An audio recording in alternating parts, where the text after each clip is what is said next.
I really do feel like he's the kind of guy that could take us into the future. I think he's the kind of guy that could lead that midfield to an actual trophy, like a real trophy. Or Europa Conference League beside, a real trophy. Into the black hole. Sing for my soul. Hey guys, and welcome back to another episode of Sunshine on Leyth. If you're still enjoying it, drop a like on the video. I honestly can't thank you guys enough for the support on the series still, considering how late we are into the cycle. So it's just awesome that to us to be 15 seasons into this and this late in the cycle that people are still watching it. So awesome, thank you. So this is how the Europa League is actually looking as far as the other teams involved. There's no real weaklings, really. Like Hibs, you might say, but I think Scotland are actually quite solid at the moment. So you can see that really, if we were to get through, it's not going to be easy. We really are going to have to fight tooth and nail to get progression in the Europa League. And I like that. I want a bit of a challenge, you know? Can you show how my pal Sam Dickens doing these days? Yes, we can. Interestingly now, he's moved to Scotland. He's now the cup goalkeeper for Hamilton Accies. So there you go. Went to Norwich for a bit, although that may have been a loan spell from us, actually. Most underrated player of the save for me is Michael Lee. I remember he was the only ever backup who was massively overperformed in left mid. Dave Morton was out back in League 2. Stayed for several years. I like that. The natural both at left and right. Yeah, he was very good. I liked Michael Lee a lot. And that brings a question to you, actually, guys. Because particularly with FM21 coming out soon, we're going to need a manager for the rebuilding save, straight off the bat. So, firstly, I want your thoughts as to who should be the manager. Now, obviously, the standard rules apply. It has to be a regen player from, ideally, this save, but you can be from previous saves as well if you fancy it. Only YouTube ones for this. I'm going to pick stream ones from the stream ones. So yeah, let me know. And also, just let me know who your favourite player's been in this save up to this point. I know BPK was a bit of a favourite early on, but he sort of faded in a way because he was a bit of a meme in some ways. Also, his Darcel's Avon. Yeah, I sluck that in there. I wasn't sure if anyone would see it, but I'm glad eagle-eyed among you may have seen it. So quite literally, he's a guy that came through our youth academy a couple of years ago. Well, actually, it might have even been last year, to be fair. Basically, I had to play him in that Europa League tie because we were so short of players, and the man scored a brace in Europe. So fair play to the lad, but this is Danny Connolly, in case you're interested. He then got a broken foot almost immediately afterwards, so it's not gone brilliantly for him. I wanted to do a little look at some of the comparisons here, and as you can see, this is what I mean. Flamaron, 10 goals, 10 assists, 4 man of the match awards. This was his previous best season for us. He's already got better than that, and he's literally played less than half the matches from it. He has been outrageously good this season, and I think a full season of him will be lethal. And in similar vein, you can see Lonchar, he's already got more assists and more goals this season with a load of matches to spare already. He's contributed to 26 goals in 27 matches. I think he could get close to 30 comfortably on that. And the last one I wanted to look at is Clive Kimberley, who last year, he did okay, came back in, played some matches. This season, though, he's basically returned exactly to the form he was in the season that got him that move to Chelsea, because he's already hit nearly the same number of goals, and he's only 2 assists shy. I think he'll equal or better his record from that first breakout season, but he's got a lot of pressure because Mike Nielsen is coming for that spot, and I do wonder if Nielsen might start playing more regularly in that role next year, because he is just so good. Just very quickly, we won 2-0 away at Sheffield Wednesday, my apologies, in the FA Cup. Win Billington scored, and then the Wizard scored against his old club and got a man of the match performance. He's now got 3 goals for us, and he's only started 1 match. So, some games have actually already been played. I didn't realise that. That isn't Alex Oxlade-Chamberlain by a chance. Obviously, you can tell because it's just Chamberlain, but it's just kind of interesting there. So, Liverpool only drew 1-1 with Betis. Interesting. So, obviously, we had to unregister Raul Costa so we could bring in the Wizard. But we're doing a full rotation anyway. So, we're going to go with basically the best foot forward that we can physically muster. I'm still going to go with this Kimberley-Nielsen partnership here. Balde Flamaron, who everybody's back and ready to go. I feel like Kane McLean is probably the best 2.5-star player I've ever had. We just don't get good performances out of our fullbacks, and Kane McLean consistently is doing that. Like, I know we want to look for a new fullback, but honestly, sometimes you've just got to be like, this guy is the guy. Regardless of what his attributes say, he's performing. So the bench is going to be the Wizard, Veldwijk, Nelson, Lafarge, Charlie, and Fran. I'm not entirely sure what to expect from this. They've got quite a lot of older players in their team, I noticed. They've got Ruben Neves, who's 36, and surely Bentancur isn't exactly young either. They've got a 36-year-old midfield pivot. I don't know if they're going to have the legs still. And with that system they're playing, it's very narrow, and I just get the feeling that it's going to be an absolute field day for the likes of Kane McLean, Flamarion, Balde. Basically, all the fullbacks are going to have an absolute worldie of a day if we can play our cards right here, because they are going to get so much space. I wouldn't be surprised if Flamarion manages to get one of those games, because we know that it's going to get passed out wide anyway. That's going to be our main route through them, I feel like. Kane McLean, round the side for Lonchar. Can he drive his man forward? He's in. Kayo's header. Oh, comes back for Balde. He'll keep this in the box, though. Or no, he won't. Yes, he will. And Flamarion. Oh, and an instant chance there. Well, I say instant. It's 20 minutes before we've had a highlight. Wow. Half time. We've seen some... There must be long shots. We're just not seeing a lot out of us at the moment. We've got to do better. We need to see a bit more from us in the second half. Like, a 0-0 away from home isn't ideal, really. I would love an away goal. I feel like this is what I mean. It's definitely a higher caliber of opposition that we're into this round with now. We may have breezed through our group, but there's some real quality in this stage. We're going to have to fight tooth and nail to get anything. McLaren or Balde? Coyote, they can't turn. Oh, yes, they can. Saliu Balde, a bit of an unlikely scorer. Only his 8th goal of the season. He's had a few injuries, but usually most of our good quality play in terms of assists and goals tends to come down that right-hand side. But Balde's still a solid servant for the club. Nice work there. Kayo getting himself another assist. We've got ourselves the away goal in Europe. Lovely little just patience here from Kayo to just drop that off. Balde smashes at home. Very, very important goal for us. 50 minutes into the match, and we've got the lead away. Getting that away goal is so damn important because it just gives us something to really build on coming into that home. Like, oh, Nielsen does brilliantly there. Go on, Mike. What you got? Bear on the side for Lonchai. He could shake his man. Can he make it too? Great save by Agwix. Kimberly's won it though. Never just dwelled on the ball. His legs couldn't carry him anymore. If Kimberly can find the right pass for Kayo here, he's got to set himself on score surely, and it's a good save by Agwix. We've definitely improved in the second half as Nielsen once again wins possession back there. He's such a lovely player. Can he find the cross for Lonchar? And again, zips it through, and here we go. Billington, oh, he's knocked it down for Kayo. Skimps around his man. Can he make it too? This is huge. Kayo, oh no. Oh, so close. I don't know what happened there. Thing is, like, a 1-0 win away is very good, don't get me wrong, but you just don't know if we're going to be able to put another good performance in the home leg. And Kayo, Balde again, maybe skipping through challenges, and it's tipped over the bar. Yeah, I would have very much liked to have seen us get a second goal in this match. A 1-0 win when we've played this well is frustrating, but at least we're in front and we've got an away goal in Europe, which is the main thing. We're still in the massive driving seat for this tie. It could have been so many more, though. I would have liked 2-0 would have been perfect for me, quite frankly. I would have thought that would be very hard for them to overcome. But 1-0 is still a good result. Balde's got himself a goal and he's bailed us out in some ways, unless... That's freaky to them. I thought there was going to be another penalty. The Wizard is good at winning those. He just conjures them up out of nothing. What a man. It does look as though it's going to be a 1-0 win for us here at Benfica, but it's still... The European record continues. We've been well, and I think we've won every single match we've played in Europe. Ever. Did we draw any games during the group stage? I don't think we did. I'm fairly certain we've won every single European tie we've ever been involved in. And not just tie, match itself. So yeah, last season we won 15 European games in a row. This season we've continued that. We've won 22 out of 22 European matches in this save. I don't think I've ever gone on a run like that in Europe before, ever. And I feel like we've got every chance of making that 23 in the next game. That's insane. Right, back in a minute.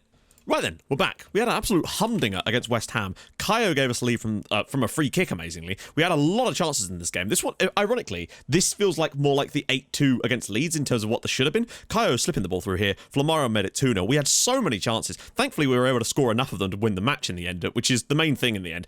Nielsen again played him in the middle instead of Kimberly to rest him out here. Loncho had quite a poor game, but when the opportunity presented himself, he was still there to smash us 3-0 up. You know how it goes. But West Ham did manage to get themselves a goal back. Just sadly, one of these straight free kicks, and they never defend. They'll go out the back post. They were able to get a goal back. But, 17 shots on target. But look at the stats for this match. West Ham had a lot of shots, but they weren't of high quality. We were just sensational in this game in every single way. Nielsen was phenomenal in that midfield role. I really do feel like, as good as Clive Kimberly has been this season, I feel like Mike Nielsen might be the man for that role going forward. Because I just feel like he can take that... I feel like Kimberly is a phenomenal player and does a wonderful job, but I feel like once Nielsen really gets accustomed to that and consistently plays, I think he could take that role to the next level. Remember, he's only 20 and he's already on that level. So just very quickly, the league is looking at this. We're still 4th. We've won 5 straight Premier League matches and we haven't really gained much ground. We're still 5 points behind Spurs. Behind Liverpool and 6 behind Spurs because the teams at the top just are not dropping points now. That little blip we had mid-season has really cost us it all. 83 goals scored this season though.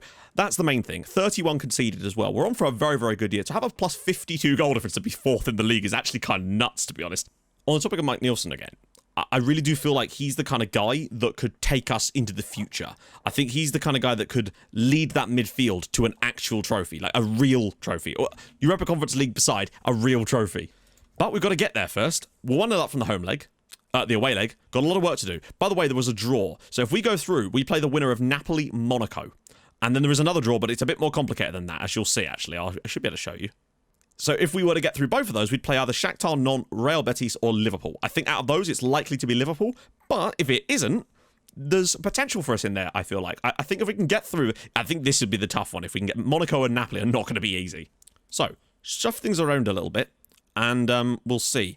I'm tempted to start Nielsen again, honestly. Give him that chance. I mean, look, he went down to like 3 stars again, but now he's back to being 5, basically a full... one of the best players in the entire team. And I just wonder if maybe he deserves a chance here. But it's really hard to drop Clive Kimberly. It's so hard to drop Clive Kimberly. Also, by the way, wing back. Interesting. I don't think I can justify dropping Clive Kimberley because he's been so good, but I do think it's a discussion we need to have. Nielsen will play alongside him, though. I feel like he's good enough for that. I feel like Nielsen next season might be the man to take over the role, particularly as I can completely see someone coming in for Clive Kimberley and him being like, yep, I'm off again, lads. I think if we play as well as we did in the first leg, we should win this tie comfortably. Although these are some weird-ass systems. A back five with a 3 in midfield. They're trying it all. I mean, credit where credit's due. They are trying everything they can, and maybe this is the one that will kill us. Maybe this tactic is the Whitport killer.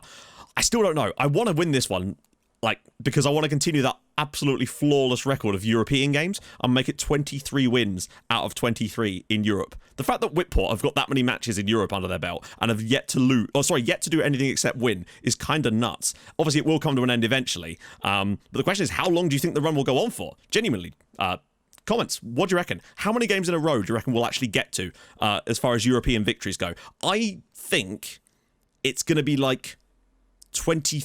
I think we'll win this game, but I think we might not win one of the matches in the next tie, even if we do go through. I think there's a chance that the quality is just too high for us to continue doing that. But still, to get close to 25 would be insane. McLean, ball through, Balde's header, and it's just clipped the bar.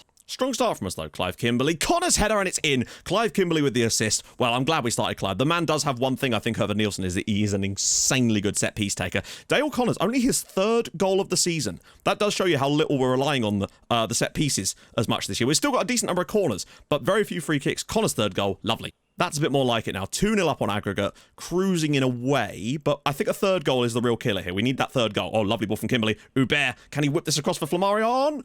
No, well, he can. He's just Flammers has mucked it up. Kayo to deliver this time. Matondo's header, and Connor's there again. Dale Connor has decided, you know what? I'm going to take Europe by the scruff of the neck, and he's now grabbed himself a brace. Just as we were saying he hasn't scored enough this season, he's popped up to remind me that actually he is still an excellent player. Matondo's a great save from the goalkeeper, but nobody tracks Dale Connor. 2 out. Oh, maybe there's a hat-trick. If we win a penalty, it's looking good for I believe that would be the 23rd consecutive European victory for us. But hey, we don't want to speak too soon. We don't want to jinx this. Hubert. Into the channel for Kayo. Lonchar's just going to try and make himself available here, unless Flammarion can go to the back post. Where she can. Oh, that is more like it. He had all the space in the world, but still, he didn't even take a touch. He did take a touch. The touch was when he was ramming it into the bottom corner. 16th goal of the season for Flammarion, and we've just trounced Benfica in the first half. We've done what we should have done in the last game. Kayo cutting back across, waiting for Flammers, and this is just a phenomenal hit. Look at that on the full volley. What a player Flammarion is. 16 goals this season from right wing. And let's not forget, this guy missed nearly 4 months of the season as well. Oh, what a hit. Rodrigo. Oh, it's a goal back. Ronaldo Camara gets a goal back for Benfica. Their first shot of the game. Although, was it? Which is weird. It looked like it. Regardless, they've scored with their first shot of the game. And, okay, little nod there from Camara. Frustrating to concede like that, but whatever. They still need another 3. That's all we've got. Balde. Oh. Kimberley for the free kick. Will he go for goal? No. Nicks it in for Connor. Oh my God, he actually nearly had an open play. We really have taken our foot off the gas in this second. Finally, a highlight. My goodness.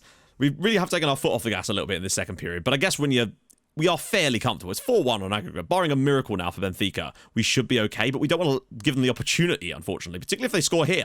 Good save from Ellison. Nelson down this left-hand side. Can we just put this firmly to bed now? Oh, there's going to be a space for a good cross, surely. Skating through tackles, and he doesn't quite get there, annoyingly. Kayo gets it back for Abbott, though. Oh, and the Wizard nearly has himself another goal there. That was a great cross from Keith Abbott, and the Wizard really should have been putting that in.